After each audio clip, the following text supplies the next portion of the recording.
ಕಮೇನಿ ಪರ bat ಬೀಸಿದ್ದಕ್ಕೆ KS Eshwarappa ಗರಂ. ಈ ಕುರಿತ ಬಿಗ್ ಬ್ರೇಕಿಂಗ್ ನ್ಯೂಸ್ ಬರಲಿದೆ, ಬನ್ನಿ ನೋಡೋಣ.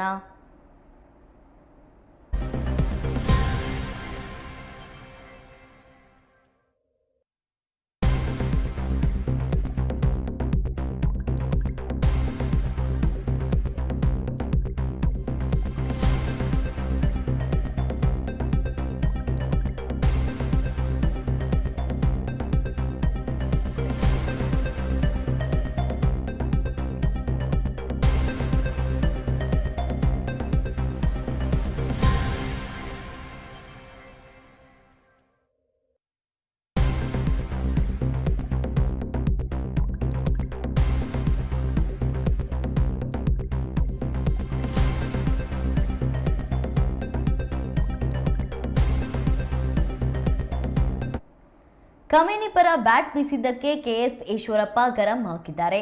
ಭಾರತದ ಮುಸಲ್ಮಾನರ ವಿರುದ್ಧ ಖಂಡನೆಯನ್ನ ಹೇಳಿದ್ದಾರೆ. ಸುದ್ದಿಗೋಷ್ಠಿಯಲ್ಲಿ ಕೆಎಸ್ ಈಶ್ವರಪ್ಪ ವಾಗ್ದಾಳಿಯನ್ನ ನಡೆಸಿದ್ದಾರೆ. ಶಿವಮೊಗ್ಗದಲ್ಲಿ ಪ್ರತಿಭಟನೆ ನಡೆಸಿದ ಮುಸ್ಲಿಮರ ಗುಂಪು ಮೇಲೆ ಈಶ್ವರಪ್ಪ ವಾಗ್ದಾಳಿ ನಡೆಸಿದ್ದಾರೆ. ಭಾರತೀಯ ಮುಸಲ್ಮಾನರು ಭಾರತಕ್ಕೆ ಮಾತ್ರ ಸಪೋರ್ಟ್ ಮಾಡಬೇಕು ಎಂದು ಹೇಳಿದ್ದಾರೆ. ಇರಾನ್ನ ನಾಯಕ ಆಯತೊಲ್ಲಾ ಖಮೀನಿಯನ್ನ ಇಸ್ರೇಲ್ ಹಾಗೂ ಅಮೆರಿಕ ಜಂಟಿ ದಾಳಿ ನಡೆಸಿ ಹತ್ಯೆ ಮಾಡಿದ್ರು.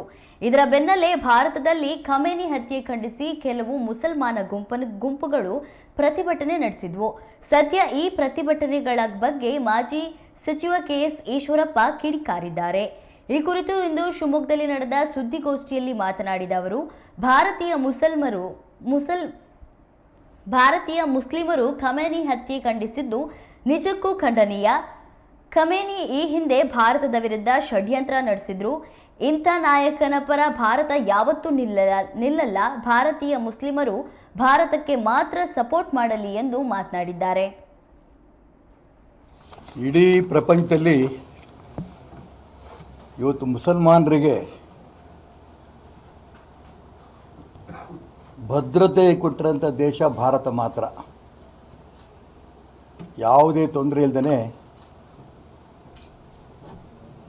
ಭಾರತದಲ್ಲಿ ಆನಂದವಾಗಿದ್ದಾರೆ.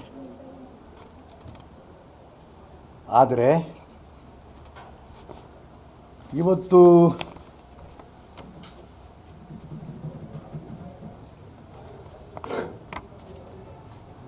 ಇಸ್ರೇಲ್, ಅಮೆರಿಕ ಮತ್ತು ಇರಾನ್ನ ಯುದ್ಧಗಳು, ಪಾಕಿಸ್ತಾನ ಅಫ್ಘಾನಿಸ್ತಾನದ ಯುದ್ಧ, ಈ ರೀತಿ ಮುಸಲ್ಮಾನರು ಅವರವರೇ ಬಡ್ದಾಡ್ಕೋತಾ ಇದ್ದಾರೆ. ಇಡೀ ಪ್ರಪಂಚದಲ್ಲಿ ಮುಸಲ್ಮಾನರೇ ಬಾಂಬಿನ ಆಟ ಆಡ್ತಾ ಇದ್ದಾರೆ.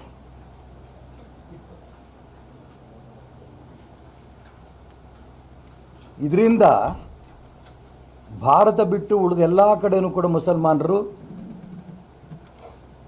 ಅವ್ರ ಜೀವ ಬಿಗಿ ಹಿಡ್ಕೊಂಡು ಕೂತಿದ್ದಾರೆ ಎಲ್ಲ ಕಡೆಯೂ ಕೂಡ.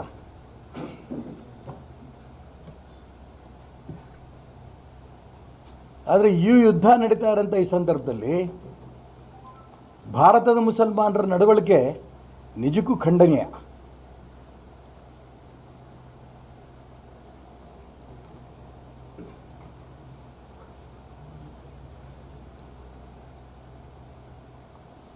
ಭಾರತದ ಮೇಲೆ ನಡೆದಂಥ ಭಯೋತ್ಪಾದನೆ ವಿರೋಧಿಸಿ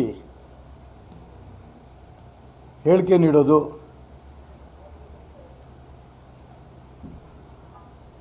ಇರಾನ್ ಭಾರತದ ಪಾಲಿಗೆ ಕೇವಲ ವ್ಯಾಪಾರದ ಪಾಲುದಾರರಷ್ಟೇ, ಉಳಿದಂತೆ ಎಲ್ಲ ದೃಷ್ಟಿಯಲ್ಲೂ ಕೂಡ ಇರಾನ್ ಪಾಕಿಸ್ತಾನದ ಪರವೇ.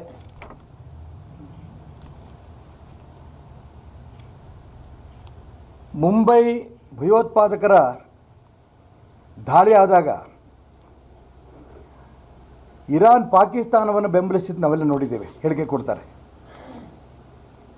ಇದರಲ್ಲಿ ಪಾಕಿಸ್ತಾನದ ಪಾತ್ರ ಇಲ್ಲ, ಪಾಕಿಸ್ತಾನ ಬಲಿಪಶು ಮಾಡ್ತಾ ಇದೆ, ಇದನ್ನು ಹೇಳಿದ ಯಾರು? ಇರಾನ್.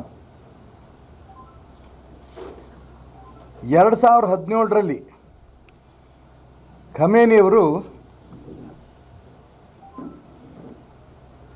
ಜಗತ್ತಿನಲ್ಲಿ ಮುಸ್ಲಿಮರು ಕಾಶ್ಮೀರದ ಮುಸಲ್ಮಾನರ ನೆರವಿಗೆ ಧಾವಿಸಬೇಕು, ಈ ರೀತಿ 2017ರಲ್ಲಿ ಖಮೇನಿ ಇಡೀ ಜಗತ್ತಿನ ಮುಸಲ್ಮಾನರಿಗೆ ಹೇಳಿಕೆ ಕೊಡ್ತಾರೆ ಕಾಶ್ಮೀರದ ಮುಸಲ್ಮಾನರ ಪರ ಬರಬೇಕು ಅಂತ.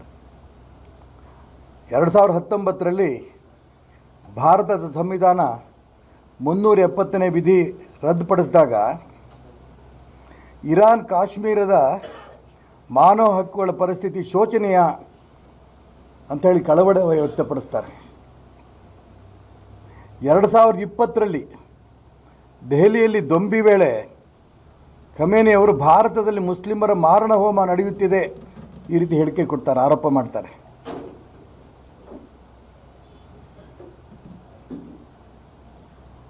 ಇರಾನ್ ಖಮೇನಿ ಎಂದು ಭಾರತದಲ್ಲಿ ಬೆಂಬಲಿಸುವ ನಿಲುವು ಇಲ್ಲದಾಗ ಇಲ್ಲಿಯ ಮುಸಲ್ಮಾನರು ಖಮೇನಿ ಸಾವಿಗೆ ದುಃಖ ವ್ಯಕ್ತಪಡಿಸ್ತಾರೆ. ಖಮೇನಿ ಎಷ್ಟರ ಮಟ್ಟಿಗೆ ಕ್ರೂರತನ ಮಾಡ್ದ, ಎಷ್ಟು ಜನ ಕಗ್ಗೊಲೆ ಮಾಡ್ದ, ಇದೆಲ್ಲ ಬಹಿರಂಗವಾಗಿ ಗೊತ್ತಿರೋದೆ.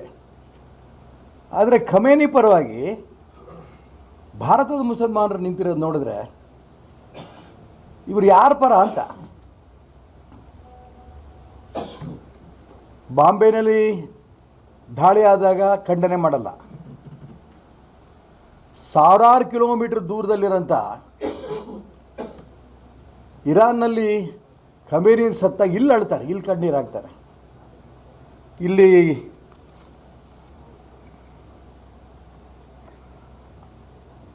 ಪಹಲ್ಗಾಮ್ನಲ್ಲಿ 26 ಜನ ಅಮಾಯಕ ಪ್ರವಾಸಿಗರು ಭಯೋತ್ಪಾದಕರು ಕೊಂದಾಕಿದ್ರು. ಆಗ ಆಪರೇಷನ್ ಸಿಂಧೂರ ಕೂಡ ನಡೀತು, ನಿಮ್ಮೆಲ್ಲರೂ ಗೊತ್ತಿದೆ. ಈ ದೇಶದ ಒಬ್ಬ ಮುಸಲ್ಮಾನರು ಕೂಡ ಕಣ್ಣೀರು ಹಾಕಲಿಲ್ಲ. ಈ ಪಹಲ್ಗಾಮ್ನಲ್ಲಿ 26 ಜನ ಸತ್ತವ್ರು ಯಾರು? ಬಟ್ಟೆ ಬಿಚ್ಚಿ ನೋಡಿದ್ರು. ಇವರು ಹಿಂದೂಗಳು ಅಂತ ಗೊತ್ತಾಗ್ತಿದ್ದಂಗೆ ಅವ್ರದ್ದು ಕಗ್ಗೊಲೆಗಳಾಯಿತು. ಮಾನವೀಯತೆ ದೃಷ್ಟಿಯಿಂದ ಈ ದೇಶದಲ್ಲಿನ ಮುಸಲ್ಮಾನರು ಆ ಕಗ್ಗೊಲೆಯನ್ನು ಮಾಡಿದಂಥ ಭಯೋತ್ಪಾದಕರ ವಿರುದ್ಧವಾಗಿ ಹೇಳಿಕೆ ಕೊಡಬೇಕಾಗಿತ್ತು, ಮೆರವಣಿಗೆ ಮಾಡಬೇಕಾಗಿತ್ತು. ಆದರೆ ಇವತ್ತು ಸಾವಿರಾರು ಸಂಖ್ಯೆಯಲ್ಲಿ ಇಡೀ ದೇಶದಲ್ಲಿ ಮುಸಲ್ಮಾನರು ಮೆರವಣಿಗೆ ಮಾಡ್ತಿದ್ದಾರೆ ಇರಾನ್ ಪರ. ನಾನು ಅದಕ್ಕೋಸ್ಕರ ಹೇಳೋಕ್ಕೆ ಇಷ್ಟಪಡ್ತಾ ಇದ್ದೇನೆ,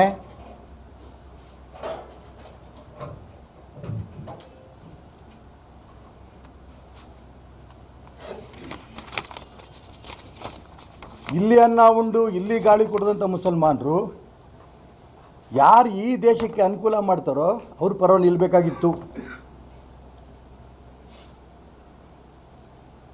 ಆಯಿಲ್ ಪ್ರೊಡ್ಯೂಸಿಂಗ್ ಕಂಟ್ರೀಸ್ ಇವೆಲ್ಲವೂ ಕೂಡ ಈ ಕಾಶ್ಮೀರದ ಪರವಾಗಿ ನಿಲ್ಲೇ ಇಲ್ಲ. ಇರಾನ್ ಕೂಡ